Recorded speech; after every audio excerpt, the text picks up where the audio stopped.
কলবের মধ্যে দুনিয়া দুনিয়া বাদ দাও, অনেক তো দুনিয়া ঢুকাইলা, কি পাইছো দুনিয়া ঢুকায়া? কি দিছে তোমাকে এই দুনিয়া? যে দুনিয়ার কথা আল্লাহ বলে ওমাল হায়াতুদ দুনিয়া ইল্লা মাতাউল গুরুর। আরে जिसने आसमान बनाया वो ये शिकायत करते हैं कि আল্লাহ নিজে বলতেছে যিনি এই পৃথিবীর মালিক, যে হায়াতের জিন্দেগি তোমাদেরকে দিলাম এটা ধোঁকা ছাড়া আর কিচ্ছু না। যদি উনি এই দুনিয়ার হায়াতের জিন্দেগি ধোঁকা বলে থাকে, তুমি কোন হায়াতের দুনিয়ার এই ধোঁকার মধ্যে কোন শান্তি তুমি তালাশ করছো? এই ধোঁকার জিন্দেগিতে তুমি কি তালাশ করছো যে তোমাকে জাহান্নামের দিকে টেনে নিয়ে যাচ্ছে?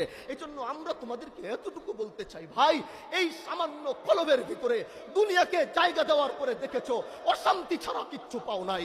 স্ত্রী গালিগালাজ করে, স্বামী গালিগালাজ করে, পুত্র সন্তান নিজের হাত দিয়ে বাবাকে পিটায়, এটা হচ্ছে দুনিয়ার তামাশা। আর যদি সুকুন সাথে একটু বাঁচতে চাও, সুকুন নিয়ে একটু থাকতে চাও, তাহলে ওয়ালা যিকরুল্লাহি আকবার, আল্লাহর জিকিরকে কলবের ভিতরে ধারণ করো। রব্বে কায়নাতের কসম করে বলবো, তোমার থেকে শান্তিতে পৃথিবীর আর কেউ থাকতে পারে।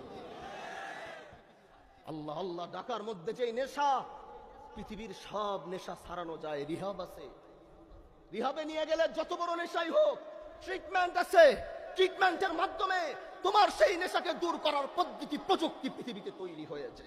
কিন্তু কারো যদি একবার জিকিরের নেশা লাইগা যায়, কারো যদি একবার জিকিরের খোরাক সে পায়া যায়, আল্লাহ আল্লাহ বলার ডাকের মজা তার কলবে যদি একবার লাইগা যায়, লা ইলাহা ইল্লাল্লাহ ডাকার মজা তার কলবে যদি একবার লাইগা যায়, আল্লাহু আল্লাহু ডাকার মজা তার কলবে যদি একবার লাইগা যায়, গোটা পৃথিবীটা তার পায়ের সামনে রাখার পরেও তারপরেও তাকে জিকিরের নেশা থেকে বের করা সম্ভব না।